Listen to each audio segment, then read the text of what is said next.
মুখ্যমন্ত্ৰীয়ে সব কথা ক'লে, কিন্তু প্ৰকাৰান্তৰে এইটো বুজাই দিলে যে কোনো পধ্যে CC13 আৰু CC14 2014 এই দুটা বেটছৰ চাকৰি নিযুক্তি বাতিল কৰা নহয়। তেতিয়া মই মুখ্যমন্ত্ৰীক কৈছিলোঁ যে আপোনাৰ নিজৰ তালিকা থকাৰ কাৰণে, আপোনাৰ নিজৰ মানুহে ইয়াত চাকৰি পোৱাৰ কাৰণে এইটো আপুনি বাতিল কৰিব খোজা নাই, হয়নে নহয়?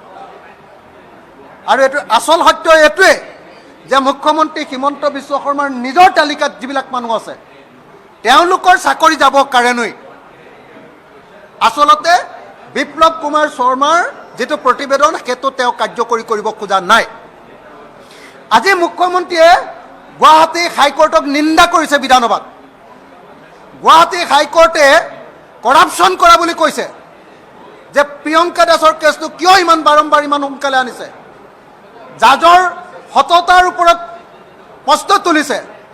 কিন্তু মই কৈছিলোঁ যে সেই একেটা জাজমেণ্টত কৈছে যে আপোনালোকে চৰকাৰে কোৰ্টে বাৰম্বাৰ কোৱাৰ পাছতো আপোনালোকে কিয় কাউণ্টাৰ এফিডেভিট দি যি 19জন মানুহে চাকৰি আকৌ বিচাৰিছে ছাছপেণ্ড কৰা মানুহে তেওঁলোকক চাকৰিটো দিব নোৱাৰিব বুলি কিয় কাউণ্টাৰ এফিডেভিট দিয়া নাই? সেইটোৰ পৰা মুখ্যমন্ত্ৰী পলায়ন কৰিছে। মই কৈছিলোঁ যে APSCৰ চেয়াৰমেনৰ APSCৰ তদন্ত আয়োগৰ BK শৰ্মা কমিটিৰ প্ৰতিবেদনখন কিয় জমা নিদিয়ে? তেখেতে তৰুণ গগৈৰ নামটো লৈ যে তৰুণ গগৈ ডাঙৰীয়া ফচিব, তৰুণ গগৈ ডাঙৰীয়াৰ বদনাম নহওক বুলিহে বোলে মই সেইটো ৰিপৰ্ট দাখিল কৰা নাছিলোঁ বিধানসভাত আৰু কোৰ্টত। এই ধৰণৰ বক্তব্য ৰাখি তেখেতে এই APSC কেলেংকাৰীৰ নিযুক্তি দিয়া 2 নম্বৰী মানুহবিলাকক ৰক্ষণাবেক্ষণ দিছে। সেইকাৰণে মই আকৌ দাবী জনাইছোঁ, ৰাইজৰ দলৰ দাবী হ'ল যে ৰাকেশ পালৰ দিনত যিমানবিলাক কেলেংকাৰী হৈছে আৰু যিমান নিযুক্তি হৈছে সমস্ত নিযুক্তি বাতিল যেতিয়ালৈকে নকৰিব তেতিয়ালৈকে অসমৰ মানুহে বুজিব লাগিব যে হিমন্ত বিশ্ব শৰ্মাও APSC কেলেংকাৰীত জড়িত। মুখ্যমন্ত্ৰীয়ে সব কথা ক'লে, কিন্তু প্ৰকাৰান্তৰে এইটো বুজাই দিলে যে কোনো পধ্যে CC13 আৰু CC14 2014 এই দুটা বেটছৰ চাকৰি নিযুক্তি বাতিল কৰা নহয়। তেতিয়া মই মুখ্যমন্ত্ৰীক কৈছিলোঁ যে আপোনাৰ নিজৰ তালিকা থকাৰ কাৰণে, আপোনাৰ নিজৰ মানুহে ইয়াত চাকৰি পোৱাৰ কাৰণে এইটো আপুনি বাতিল কৰিব খোজা নাই, হয়নে নহয়?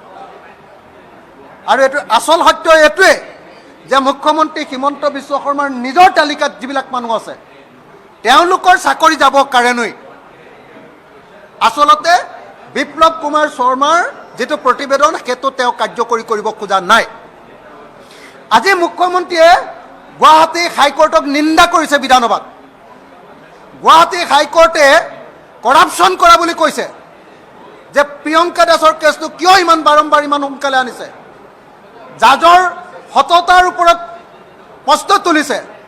কিন্তু মই কৈছিলোঁ যে সেই একেটা জাজমেণ্টত কৈছে যে আপোনালোকে চৰকাৰে কোৰ্টে বাৰম্বাৰ কোৱাৰ পাছতো আপোনালোকে কিয় কাউণ্টাৰ এফিডেভিট দি যি 19জন মানুহে চাকৰি আকৌ বিচাৰিছে ছাছপেণ্ড কৰা মানুহে তেওঁলোকক চাকৰিটো দিব নোৱাৰিব বুলি কিয় কাউণ্টাৰ এফিডেভিট দিয়া নাই? সেইটোৰ পৰা মুখ্যমন্ত্ৰী পলায়ন কৰিছে। মই কৈছিলোঁ যে APSCৰ চেয়াৰমেনৰ APSCৰ তদন্ত আয়োগৰ BK শৰ্মা কমিটিৰ প্ৰতিবেদনখন কিয় জমা নিদিয়ে? তেখেতে তৰুণ গগৈৰ নামটো লৈ যে তৰুণ গগৈ ডাঙৰীয়া ফচিব, তৰুণ গগৈ ডাঙৰীয়াৰ বদনাম নহওক বুলিহে বোলে মই সেইটো ৰিপৰ্ট দাখিল কৰা নাছিলোঁ বিধানসভাত আৰু কোৰ্টত। এই ধৰণৰ বক্তব্য ৰাখি তেখেতে এই APSC কেলেংকাৰীৰ নিযুক্তি দিয়া 2 নম্বৰী মানুহবিলাকক ৰক্ষণাবেক্ষণ দিছে। সেইকাৰণে মই আকৌ দাবী জনাইছোঁ, ৰাইজৰ দলৰ দাবী হ'ল যে ৰাকেশ পালৰ দিনত যিমানবিলাক কেলেংকাৰী হৈছে আৰু যিমান নিযুক্তি হৈছে সমস্ত নিযুক্তি বাতিল যেতিয়ালৈকে নকৰিব তেতিয়ালৈকে অসমৰ মানুহে বুজিব লাগিব যে হিমন্ত বিশ্ব শৰ্মাও APSC কেলেংকাৰীত জড়িত।